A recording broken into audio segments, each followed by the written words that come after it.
ये कैट के बच्चे कितने शैतान और शराब हैं।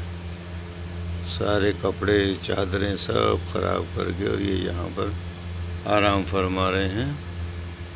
इन्हें कोई किसी चीज़ से कोई मतलब नहीं है, क्या नफ़ा और क्या नुकसान है, बस अपना अपना देख। उसके बाद इन्हें कुछ नहीं बढ़िया लगता, वह देखें और चुंदी चुंदी आँखों से ये देखते हैं और फिर आंखें बंद कर लेते हैं। इतनी शैतानी इनके अंदर भरी हुई है, कूट कूट के शैतानी भरी हुई है। देखिए, देख रहे हैं, देखने के बाद भी इन्हें कुछ नहीं, निडर हैं बिल्कुल, डरते नहीं हैं ज़रा से भी, किसी भी चीज़ से नहीं डरते हैं ये।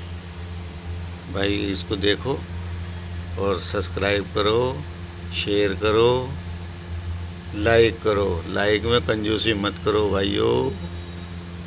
धन्यवाद, थैंक यू वेरी मच।